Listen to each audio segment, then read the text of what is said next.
à tous et bienvenue dans cette nouvelle vidéo. Je suis Marine Hilario, journaliste à l'étudiant et nous allons corriger le sujet du jour 1 de l'épreuve de mathématiques qui a eu lieu donc ce mercredi 19 juin 2024. Alors pour cela, je suis avec Mehdi Lazare qui est professeur de mathématiques au lycée Galilée à Gennevilliers et au sein de la structure Alpha Oméga. Bonjour Mehdi, Bonjour merci Marine. beaucoup d'être avec nous pour se corriger. Ben, je vous en prie, merci à vous de m'avoir invité.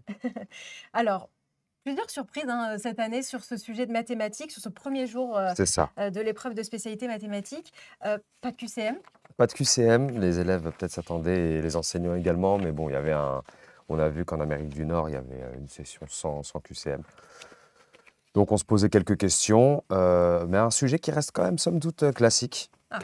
mais avec quand même quelques questions inédites et des formulations qui pouvaient déstabiliser les élèves. Prêter à confusion dans la formulation, quoi. C'est ça, D'accord. voilà. Et autre petit... Alors, il y avait également une question, notamment à la fin de l'exercice de probabilité, donc à la fin de l'exercice 2. Il y a une question que je n'avais pas vue dans un sujet depuis au moins 10 ans, de manière Ah sûre oui, et certaine. Ouais, ouais. Donc, un sujet qui était du c'est coup, pas mal. selon vous, plutôt complexe ou finalement... Un peu plus complexe que déjà ce qui a été servi l'année dernière. Hmm. Et c'est pas plus mal en réalité. Je pense Ah qu'on oui. est peut-être en train de se rediriger, enfin je l'espère en tout cas, vers un bac un petit peu plus solide, quoi. Hmm. Alors, si vous voulez bien, on va commencer ce corriger là. On va faire dans l'ordre Dans tout l'ordre? simplement Ouais, des très bien. exercices. Impeccable. Pour l'exercice 1, plusieurs parties du programme à mobiliser.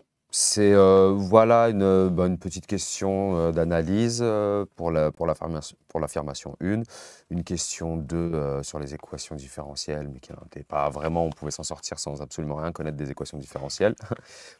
Et pour la 2, les deux dernières affirmations, bah, c'est la seule fois où on a parlé de suite en réalité. Généralement, il y avait des exercices qui étaient soit purement axés sur les suites Hmm. ou qui mélangeaient suite et fonction. Et là, bah, C'est le on seul a moment où on va les retrouver. voilà, c'est le seul moment où on va aller voir du sujet. Je trouve ça un petit peu triste, mais bon, faut bien faire des choix. Choisir, c'est aussi renoncer. Alors du coup, cette affirmation, qu'est-ce qu'on pouvait en dire? Alors pour la première affirmation, elle est vraie. Elle est vraie puisque la limite en plus l'infini de notre fonction est 0. Donc, euh, donc, voilà, il y avait juste ça Mhm, à dire. Pour l'affirmation 2, bon après il fallait calculer la limite, quoi, mais je vais passer les détails ici. Pour mhm. l'affirmation 2, il suffisait tout simplement de dériver notre fonction une fois, puis de l'additionner à elle-même, et on retrouve donc 5 exponentielles de moins x. Donc l'affirmation est également vraie. Affirmation 3, alors c'est là où ça pouvait prêter à confusion, parce qu'on vient nous dire qu'il y a que, on nous formule les choses de la manière suivante. La suite Vn converge vers un réel L appartenant à l'intervalle moins 1, 1. Mhm. Là, je me mets à la place des élèves qui vont se focaliser sur le moins 1, 1 en partant du principe qu'elle converge. Mais elle ne converge pas forcément, la suite. Donc elle peut donc osciller. Qu'est-ce que je voulais dire? Bah, l'affirmation est fausse. Voilà. Affirmation 4 maintenant, avec Vn qui est compris entre U0 et W0, bah c'est vrai. C'est vrai puisque si Un est croissante, alors elle est minorée par son premier terme, U0. Si Wn est décroissante, alors elle est majorée par son premier terme, donc Vn est bien compris entre U0 et W0. Voilà, Donc affirmation vraie. affirmation vraie. Pour l'exercice 2, exercice de probabilité, c'est un exercice qui prenait un peu plus de temps. Voilà, c'était un exercice qui prenait un petit peu plus de temps en effet. On va être sur un exercice 2 très classique, à part donc la question La question 7 qui 7, ouais. pouvait poser problème. Donc, que je ne me perde pas dans mes notes, j'avais la première question, voilà, c'est toutes les premières questions, enfin, de la 1 jusqu'à la 5A, on est vraiment dans du classique. D'accord. On est vraiment dans du classique. La 5B, c'est une formulation un petit peu particulière. Pardon, pas la 5B, la La 6, 6, voilà. oui. Donc de la 1 à la 5, totalement, c'est classique. 6, formulation un peu particulière. Et 7, ben, quelque chose que peut-être certains élèves... On n'a un peu bah, jamais vu depuis longtemps, quoi. en fait, ils ont peut-être fait l'impasse là-dessus dans leur révision. Hmm. C'est quelque chose qui est abordé...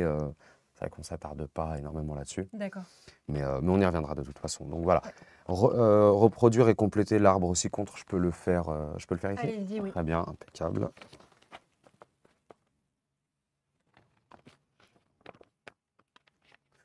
Donc l'arbre, voilà, on a notre partition ici avec I, M, G.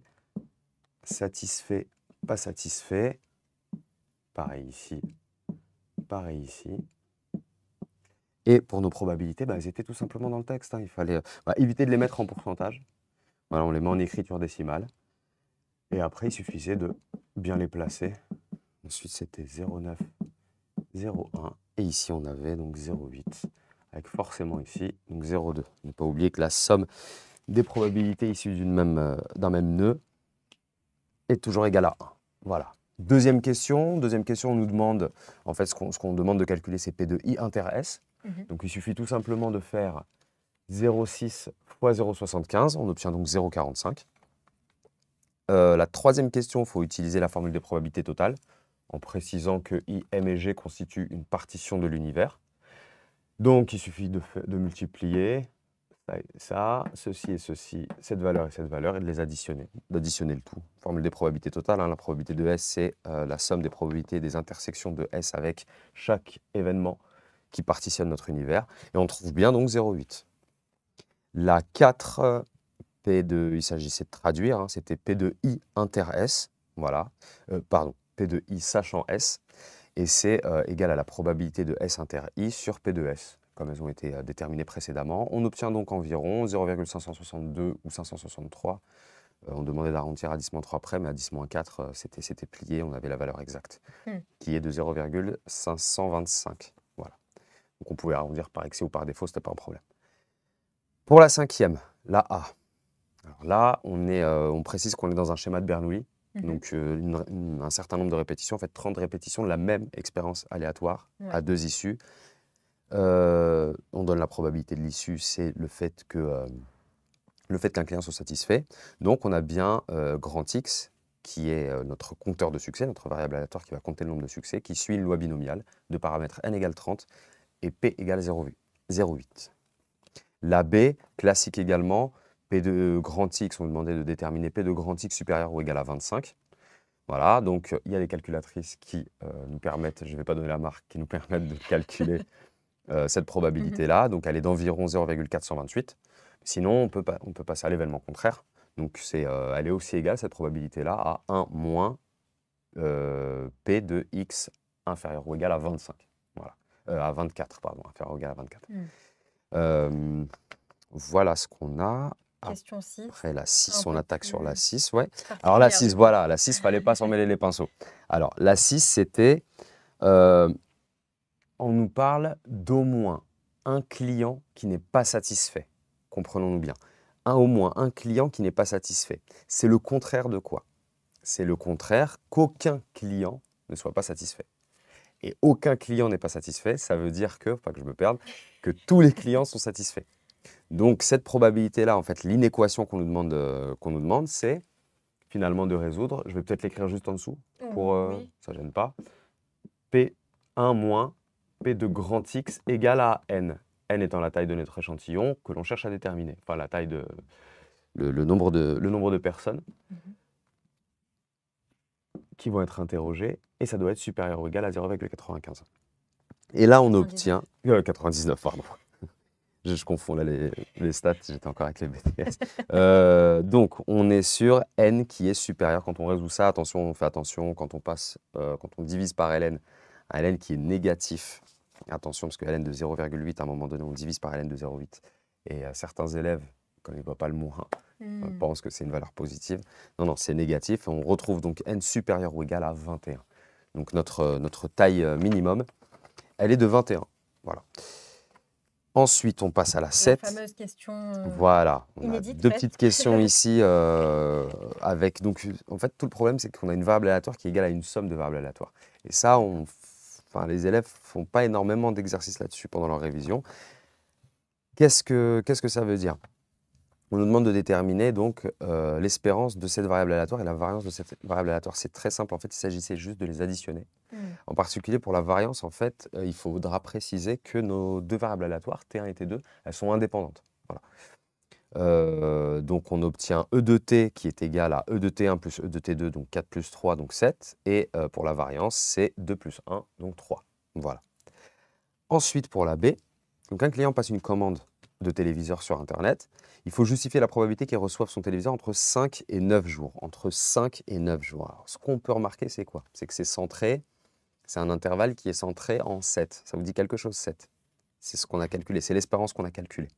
Et donc là, ça peut peut-être faire appel à l'inégalité, ça fait penser à l'inégalité de Bien-Aimé de Chebyshev, en posant, et ça c'est un petit peu technique, je vais juste en profiter pour... Oula, on ne peut pas effacer, donc c'est pas grave, j'ai pris le permanent. Donc, ok. L'inégalité de Bien-Aimé de Chebyshev, et donc l'écart entre t et 7 doit être supérieur ou égal à 3. Le fait qu'il soit supérieur ou égal à 3, c'est inférieur ou égal à donc 3 sur 3 au carré. Notre valeur alpha, parce que je dis alpha dans la formule de cours, c'est ce qu'on appelle alpha ici. Donc on a fixé que c'était 3. Il faut le fixer judicieusement parce que justement, ça va être le contraire de ce qui nous intéresse réellement, c'est ceci. Voilà. La probabilité d'être livré en 2 jours autour de 7, c'est-à-dire entre 5 et 9 jours, c'est celle-ci. C'est ça qui nous intéresse. Voilà, donc notre valeur alpha, en réalité, elle se retrouve ici. Le 3, il correspond à quoi? Il correspond tout simplement à la variance, c'est-à-dire au carré de l'écart type. Et c'est tout ce que j'ai à ajouter. À partir de là, on résout ça de manière très, très classique. Et on obtient bien donc le fait que cette probabilité-là est inférieure ou égale, est supérieure pardon, ou égale à 2 tiers. Voilà. Qu'est-ce qu'on fait maintenant? Je pense que c'est bon. Exercice 3, on a fini l'exercice. On passe à la géométrie dans l'espace. Géométrie dans l'espace, exactement. Géométrie dans l'espace, très classique. Là, pour le coup, 100% classique. En plus, c'est le tétraèdre qu'on voit de manière récurrente depuis 2012. Donc voilà, un vecteur normal. Donc il va y avoir pas mal de produits scalaires ici. Le produit scalaire, c'est un petit outil en fait qui va nous permettre de démontrer qu'on a de la qu'on a de l'orthogonalité. Donc en gros, que c'est perpendiculaire, quoi. N. Notre vecteur normal, il suffit tout simplement de prendre 2 vecteurs du plan CAD pour montrer qu'il est normal à CAD. On prend donc par exemple, je ne sais pas moi, CA et AD, voilà, en vecteur, et on calcule le produit scalaire avec N. Et normalement, on est censé trouver 0. Voilà, on conclut. 1B, en déduire que le plan CAD a pour équation cartésienne x moins y est égal à 0. Mais en fait, les 3 premiers coefficients de l'équation cartésienne, ce sont des coordonnées d'un vecteur normal. Là, on n'a qu'à prendre celui qu'on a sous la main. En plus, on nous dit en déduire. Donc, on va l'utiliser. Et on prend un point ensuite, n'importe lequel, soit A, soit C, soit D, un point de CAD. On réinjecte les coordonnées dans notre équation cartésienne pour trouver donc notre dernière constante D qui vaut 0. Donc, finalement, une équation cartésienne, c'est x moins y est égal à 0. Deuxième question, la A, on admet que donc D et CAD sont séquentes en un point H, donc on ne doit pas le démontrer, mais on va quand même chercher les coordonnées de ce point H, qui est donc le point d'intersection de D et de CAD. Très classique, on réinjecte les x, y et z de notre représentation paramétrique dans l'équation cartésienne, on résout en t, ce sera notre seul inconnu, et en trouvant ce t, on réinjecte encore une fois dans les équations de la représentation paramétrique, et on retrouve donc les coordonnées de H. Voilà. Démontrer que le point H est le projeté orthogonal de B sur le plan CAD, on prend avec le vecteur BH et on calcule son produit scalaire avec HA et HC, avec CA et AD. Voilà. Donc, produit scalaire de BH, vecteur BH avec CA par exemple, et le vecteur AD par exemple également. On doit trouver 0, donc voilà, on a un projeté orthogonal. 3A, démontrer que le triangle ABH est rectangle en H. Il suffit tout simplement de dire que H, c'est le projeté orthogonal de B sur le plan... attendez, 2 petites secondes parce que je me suis perdu. Il y avait une autre démonstration un petit peu plus... C'est notre question, la 2, la 3. La 3A. La 3A, très bien. Oui, H, il appartient au plan CAD. A appartient également au plan CAD. Donc, il suffit tout simplement de... Et BH, pardon, et le projecteur... et la droite BH est perpendiculaire au plan CAD, puisque H est le projeté orthogonal de B sur CAD. Et donc, on conclut tout simplement que ABH est rectangle en H. Pas besoin de faire de gros calculs. On a la B ensuite. Donc Oui. la B, ça c'est calcul d'air, basique. Vu qu'il est rectangle, vu que le triangle est rectangle en H, eh bien BH fois HA sur 2 nous donne l'air. BH vaut la même chose que HA. C'est racine carrée de 25 demi. Donc on se retrouve en appliquant la formule à une aire qui vaut 25 quarts. Ensuite, on passe à la 4, Mhm. c'est ça, hein? Oui, Ouais. bien sûr. Démontrer que CO est la hauteur du tétraèdre ABCH issu de C. Tout simplement, on va prendre le vecteur CO, calculer le produit scalaire, c'est un peu rébarbatif. On pourrait faire d'autres choses, hein, mais pour des élèves qui n'ont pas la visualisation, Oui, je donne vraiment la recette mécanique. d'accord. Vecteur CO, scalaire BH, puis scalaire HA, par exemple, et on retrouve donc le résultat 0 qui nous dit que notre CO est orthogonal au plan ABH. Voilà. Et bien sûr, je pense que ce qui serait aussi intéressant de faire, ce qui est important de faire en tout cas, c'est de montrer que C, B, A et H ne sont pas coplanaires. Voilà, que C n'appartient pas au plan ABH. Ça peut se dire ça peut se dire directement avec les coordonnées, en voyant les coordonnées. Voilà. Ensuite, pour le B, le volume, la formule du volume est donnée. Quoi de plus? On a donc un tiers de l'aire de la base. Donc l'aire de la base, on l'a calculé, hein. On prend comme base, on prend ABH, tout simplement. Donc un tiers fois 25 quarts fois, il nous manque CO, la hauteur.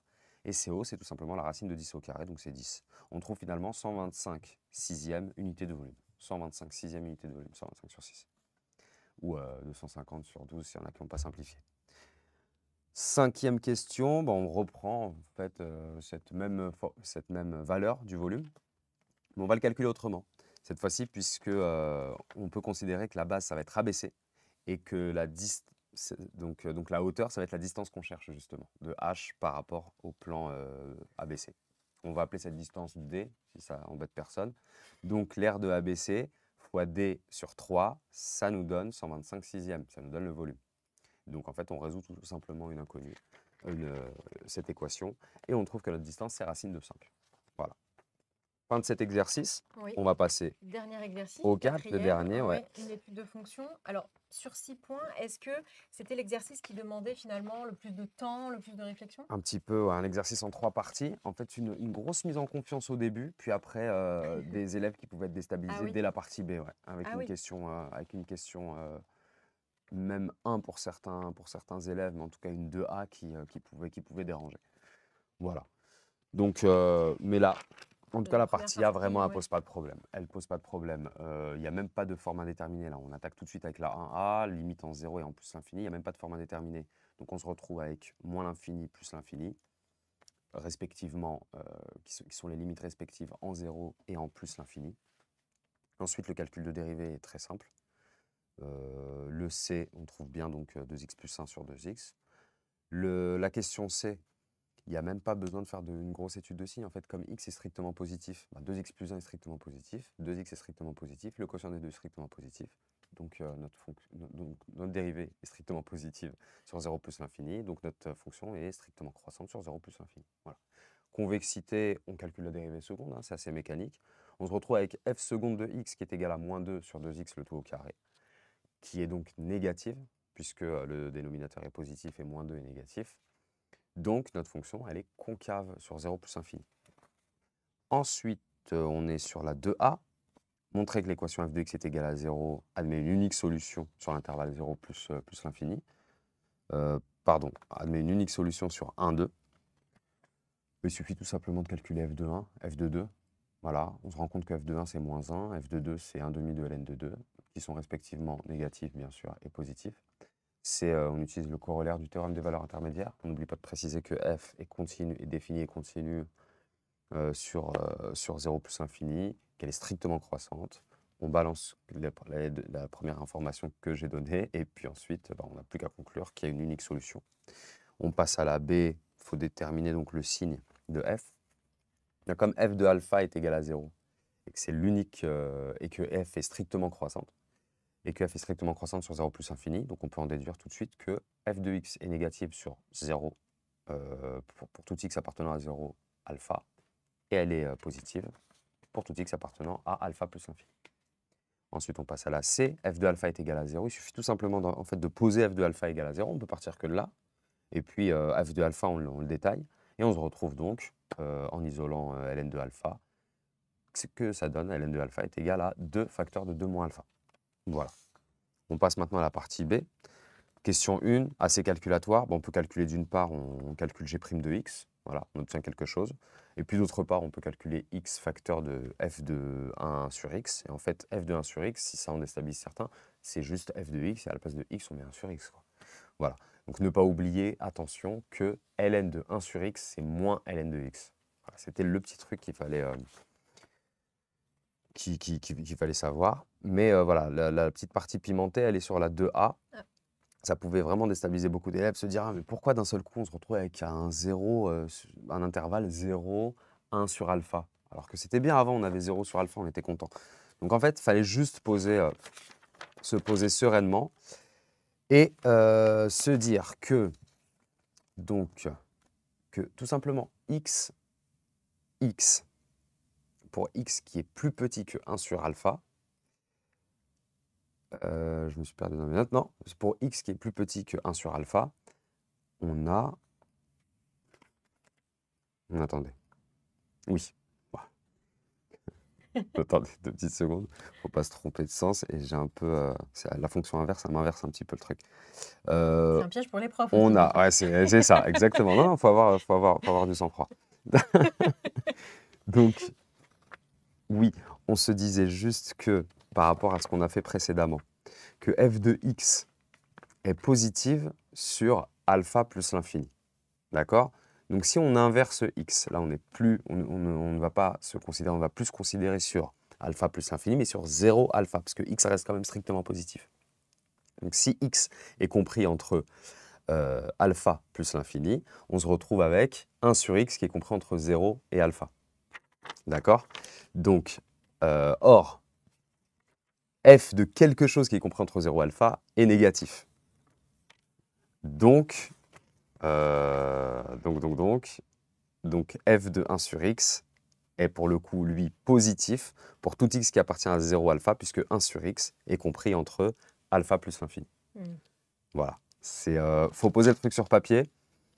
Faut poser le truc sur papier, mais c'est très facile en réalité à voir. C'est juste parce que je voulais...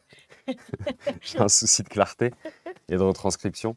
Mais voilà, je vais juste le redire une dernière fois pour que ce soit clair. Oui. Comme x, enfin pour x compris entre 0 alpha, pour x compris entre 0 et 1 sur alpha, on a f de 1 sur x qui est strictement positif. Pourquoi? Parce qu'en réalité, 1 sur x, et si x est compris entre 0 et 1 sur alpha, 1 sur x est compris entre alpha et plus infini. Avec la question précédente, on avait vu que pour f de x, était positif pour x compris entre alpha et plus infini. Voilà. La B, on a admis le tableau de signes et on demande juste...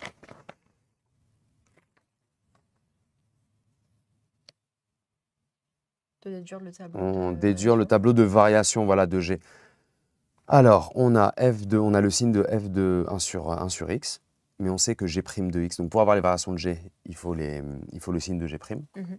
Et on sait que g' de x est égal à x facteur de f de 1 sur x. Donc on a le signe de f de 1 sur x qui est donné, on a le signe de x qui est bien évidemment positif, on a le signe du produit, donc c'est positif, négatif, et donc on a g qui est croissante sur 0, 1 sur alpha et décroissante sur 1 sur alpha 1. Voilà. On arrive ensuite à la partie C. La 1A, justifier les positions relatives, il suffit tout simplement d'étudier le signe de la différence de g de x et de moins 7/8 x carré plus x. Donc on trouve que c'est égal à moins 1 quart x carré ln de x. Comme ln de x est négative à ce moment-là, puisque x est plus petit que 1, il fallait faire attention à ça, et que c'est multiplié par moins 1 quart, on a donc la différence qui est positive, donc CG qui est au-dessus de notre parabole. Notre partie de parabole en tout cas. On passe à la B. Alors la B, c'était assez technique, il fallait au moins savoir ce que c'était qu'une identité, une intégration par partie. Donc on plaçait U' qui est égal à x carré. Donc U de x nous donne 1 sur x, 1 tiers de x cube. Et V, en fait, le ln, c'est cette fonction qu'on va dériver. Donc on se retrouve avec... il fallait faire juste une seule IPP, on était bien, une seule intégration par partie. Savoir aussi que ln de 1 sur alpha, parce qu'on va se retrouver un moment avec un ln de 1 sur alpha, que c'est égal à moins ln de alpha. Et penser à remplacer ln de alpha par ce qu'on nous a proposé, c'est-à-dire 2 facteurs de 2 moins alpha. Après, c'est calculatoire, on retrouve ce qu'on nous a demandé. Et pour la 2, en déduire l'expression de l'air, il faut juste remarquer que l'intégrale qu'on a calculée juste avant, c'était l'intégrale de x carré ln de x, et que nous, l'air qui nous intéresse, c'est l'intégrale de moins 1 quart de x carré ln de x. Donc il fallait multiplier par 1 quart ce qu'on venait d'obtenir. Voilà. Eh bien, merci beaucoup pour tous ces Je éléments vous en de prie, correction. je vous en prie. Un sujet effectivement un peu C'est ça, j'espère que ça va pas... long et parfois complexe sur certains points. Mais merci beaucoup Et en qui tout cas sort un de... petit peu de Oui, la normale. Donc là, je souhaite bon courage aux étudiants qui passent, enfin aux élèves qui passeront l'examen demain. J'espère que ça leur met pas trop la pression. oui. Mais voilà, ça va à peu près à quoi s'en tenir.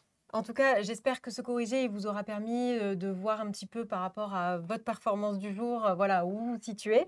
Et sachez aussi que vous allez retrouver un corrigé écrit de l'épreuve de mathématiques sur le site de l'étudiant.fr. En attendant, je vous dis bon courage pour ceux qui passeront demain et pour tous les autres bacheliers qui passeront dans leurs spé respectives. Et je vous dis à très bientôt pour une nouvelle vidéo.